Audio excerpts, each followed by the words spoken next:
Hey there Star Wars fans, and welcome back to Astromech Productions, a Star Wars and LEGO Star Wars YouTube channel. In today's video, I'll be reviewing the LEGO Star Wars 75155 Rebel U-Wing Fighter. As with all my LEGO Star Wars reviews, I'll first be going over details about the set. I'll then move on to looking at the box and its instructions. Then I'll go into design and aesthetics, then playability, minifigures, and I'll finish up with my final thoughts and opinions. So in terms of details, this is set number 75155, has 658 pieces, 5 minifigures, and is recommended for ages 8 to 14. It was released in 2016 for £75, $80 or €80. So guys, this is obviously the box and instructions, and first starting with the box, you can see it's actually quite a long box. I like the shape of this box. However, they've obviously gone for, nowadays you kind of get it more square and slightly more thick, because obviously it's quite thin, whereas here they've gone for a very long box. I'd say this box is about 50-60 centimeters long, so it's quite a big box. You obviously have the U-Wing on the front with some small bits of back. That looks like Yavin 4 over there to me, and then we have some nice bits of rubble over here. Then obviously in the corner we have the minifigures, so that's pretty much for the front. Side obviously the tape box. Back we then have the U-Wing on what looks to me like the planet where they had the Imperial base. I can't remember what it's called, not Scarif, the other one. We have the different positions of the U-Wings featured on here, and obviously it's in its kind of landed mode here with troops coming out. Minifigures then again, there on the top, bottom we have details, and on the side we have just another small picture. That's pretty much it for the box, so we're now going to move on to the instructions. So guys, in terms of the instruction manual, you have kind of like a kind of A4 type instruction manual. The picture on the front is obviously the same as on the one on the front of the box. Inside we obviously have the instructions. This isn't anything particularly special, as you can see, just fairly standard for a LEGO manual. Then at the back, we have the same thing, pieces. This kind of advert for Force Builder, not entirely sure what that is, and then kind of a promo poster and other sets from that wave, and then just the final set on the back. And that's pretty much all there is to say about the instructions. Your fairly standard LEGO Star Wars instruction manual. Okay guys, so this is our design and aesthetics category, and I do just want to start off by saying that I think this is a very, very aesthetically pleasing ship. The way it looks, it's kind of slightly slender profile, but it has really nice and long. It has these two kind of wing bits coming out.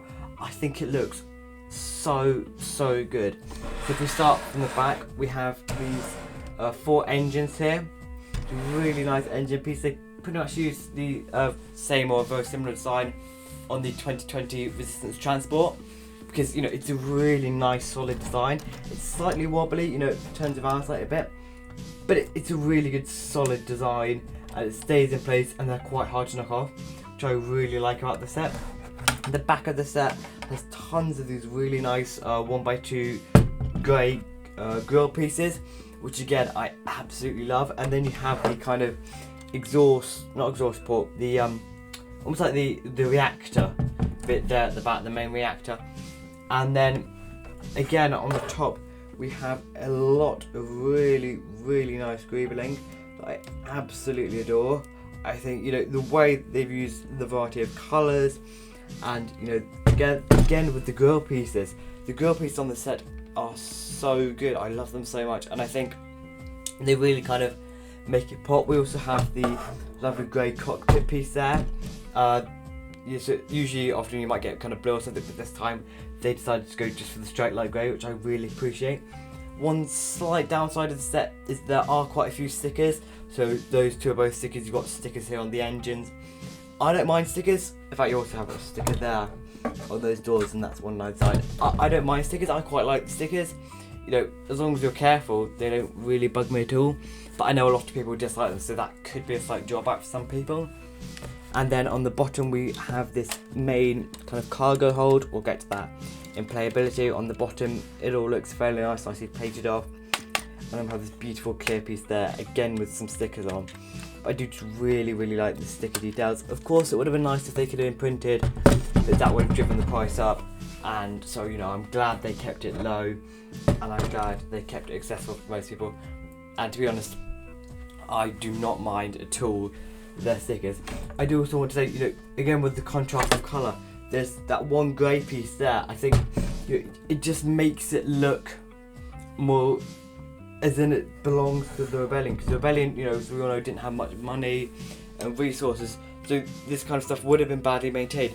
And I remember one time I actually spent half an hour looking through all my Lego pieces to try and find that grey piece there, only to realise that that was actually part of the design, which is a really nice way for Lego to do it, and I absolutely love the way they made it look unfinished, and I think it looks so good. So top marks on the design for this ship.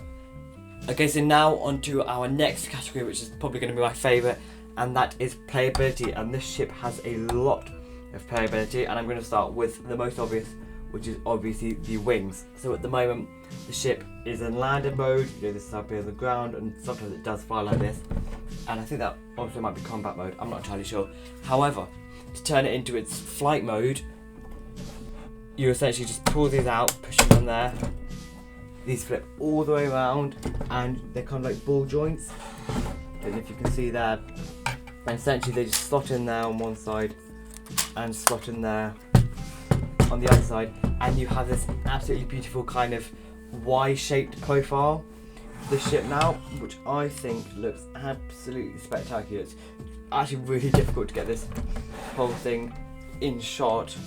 Well, as if I could try. You know, it's kind of like easy bigger than the box now, so it's a really big hefty ship to carry around.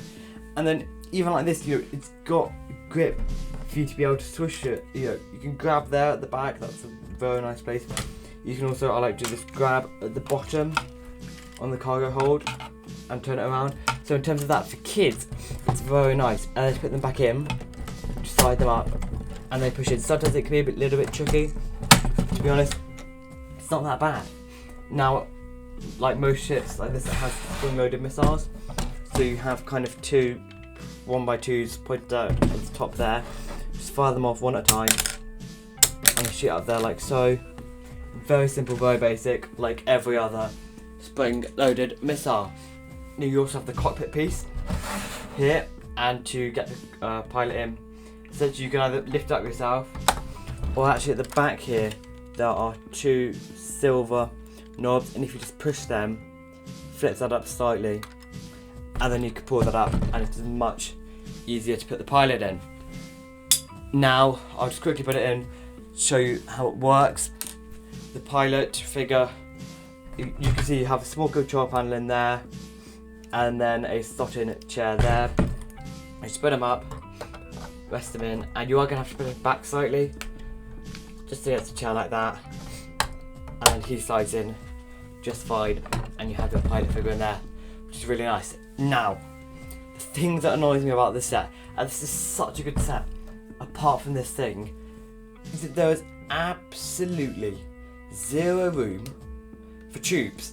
I mean, this is a tube transport that does not provide space for tubes.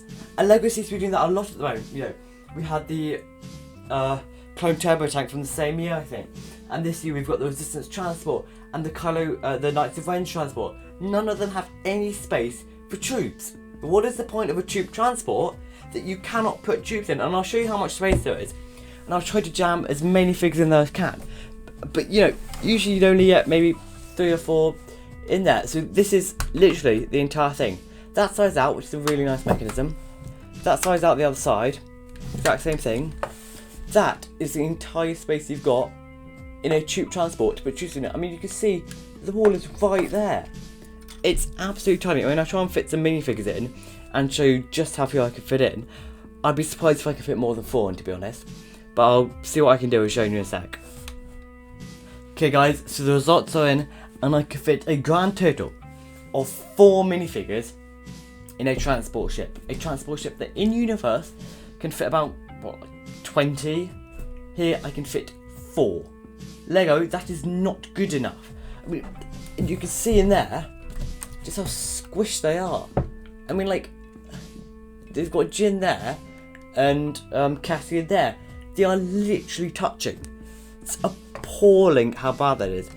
And I'm not entirely sure if I can even close it. There goes Stud Shooter. Doesn't close. I'm sure the other side would be the exact same. So it's a transport ship. I can only fit 4 people in it. And when I do fit 4 people in it, I can't close it. It's a very obvious design flaw. I don't see how they didn't catch it. I mean, it's really, really bad. It's so disappointing as well. Yeah, I'm not happy at all with Lego about that. I mean, it's nice we got some transport ship, but I would, they'd be like, oh, we, wouldn't fit the portions. I would be perfectly fine with that bit being about 3 studs long and the transport ship coming out to there, and me being able to fit 6 or 7 figures in, than me being barely able to fit 4 in and close the doors. It's just like, I don't know what happened there. Basically, it's a very, very odd design flaw, and I don't know how they didn't miss it. And also, none of those figures have their weapons. How do you miss that? It's just ridiculous, and it really annoys me. But apart from that, the playability on this set is good, and I do like it. But it's a shame that I brought it down so much. Actually, I do quickly want to add something back on after about the cargo hold. This is after I did this slightly later, but that took me 5 minutes to do that. 5 minutes to get those 4 minifigures in there. Literally 5 minutes. And I have quite small fingers, so I just about managed. A full-sized adult male, there's zero chance that he'd be able to get that in there. That he could fit the 2 figures at the front here. If he was incredibly lucky, maybe one other figure in the back. There's no way he'd be able to get the 4 figures in there. And I'm now going to really struggle to get these out. But, as I said, apart from that, the playability was pretty good. Just a complete shame they messed up there. Okay guys, so we're now moving in to our next category, which is obviously the minifigure category.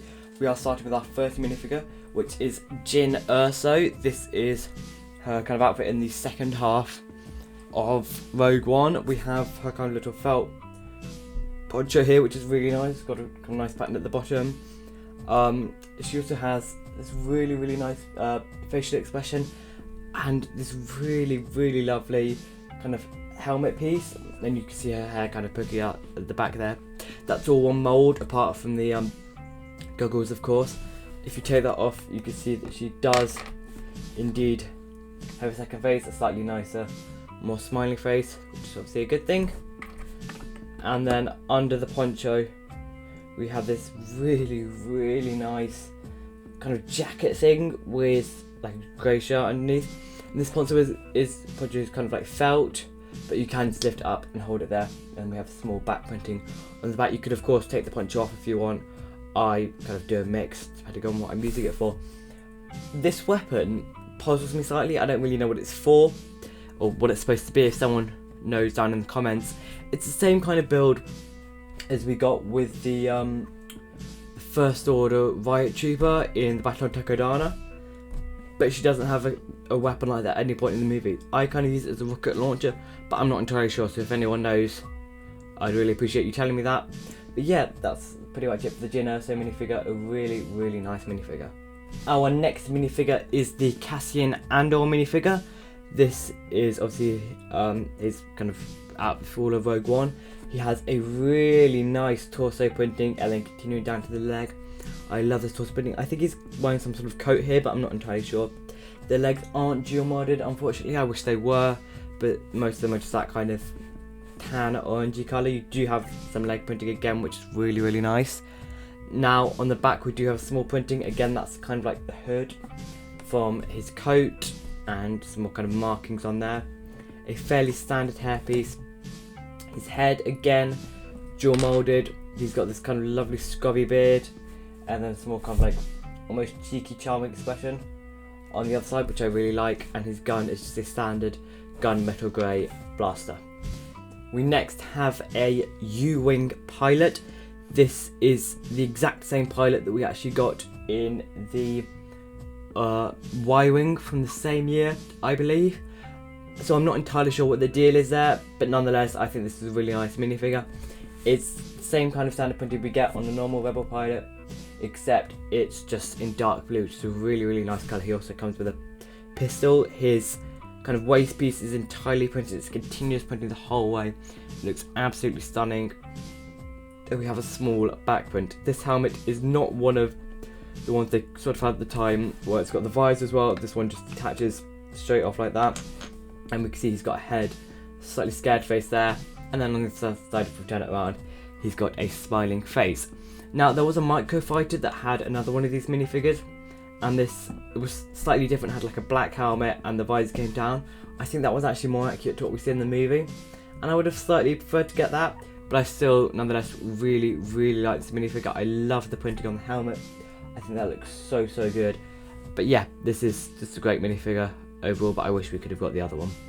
Our fourth minifigure is possibly my favourite, and this is Bistan. I'm not entirely sure what species he's supposed to be, but he is in Rogue One, and he's coming to one of the ground soldiers for the assault on Scarif. He has a lovely olive green kind of bodysuit on, with this lovely kind of dark green pattern with straps running down, an utility belt, and I'm not entirely sure what that's supposed to be on his chest, but nonetheless it looks really nice. He has a dark gunmetal grey gun, a small amount of back printing, just kind of like a solid print with a slight pattern, and then obviously his absolutely lovely headpiece. I just like this headpiece so much, because it's kind of should attach really straight off there. See the inside, it's just a fairly, we haven't really seen anything else like it, but I really like it. He's got this great kind of expression. We obviously don't have a back print because he's not really the kind of head where you get that, but this is exclusive to this set certainly, and he looks really good. This is, as I said, probably my favourite minifigure in this set. Then our fifth and final minifigure is what is listed as the Rebel Soldier, but it's in fact a Rebel Pathfinder. Again, we have this lovely olive green kind of torso, and he has this kind of whole print here is quite similar to what we got for the Endor soldiers from Return of the Jedi, which is kind of just the style of the rebellion, and I really like that. I absolutely adore this hat. I think it looks so good. The helmet there, just with the way it slopes on the side. Again, that's kind of similar to what we got with the Endor troopers. This guy does not have a second face, which is kind of, to be honest, expected. And then we see he does have like a kind of hood piece there, and then a strap running around, and a utility belt. But that's just kind of like a fairly standard minifigure. I really like him. Again, this is the Rebel Pathfinder, not a Rebel Soldier. Simply, you can tell that because of the helmet. But he looks really good. A lovely print on the legs and on the waist. And unfortunately, we didn't get any kind of opposition minifigures. Imperial Stormtroopers or something, which I would have liked to see. But I don't mind that we didn't get it, to be honest. And I think overall, the minifigure selection on this set was really nice, and I'm really grateful to LEGO for the minifigures that they included in this. I think it was very good turnout. So guys, lastly, it is my final thoughts and opinions. Starting with, should you get the set? In my opinion, yes. It's a very good set. It's a solid build. It's got lovely minifigures. It looks very nice. Sure, it's got some aspects that maybe aren't so good, with the whole kind of lack of troop carrying space problem. But I think overall it does a good job of what it's meant to do, and I think it is certainly a set you could get. It's great for adults, it's great for kids. I think it's quickly becoming a fan favourite, and a set that actually Star Wars in general actually are trying to use quite a lot in their kind of games and stuff. So yeah, I think you should definitely get this set. I think it is 110% worth the value. That is the 2016 release value. Maybe you'd have to get it on kind of eBay or Amazon now, and it'd be slightly more expensive, but I still think you should definitely go for it. So that basically concludes my final thoughts and opinions, and in total my entire view of this set. Tell me down below in the comment section if you guys have this set. Don't forget to subscribe if you haven't already, and turn your post notifications on. And if you enjoyed this video, be sure to hit that like button. Check out my other LEGO Star Wars review videos on the corner here. May the force be with you, and I'll see you next time on Astromech Productions.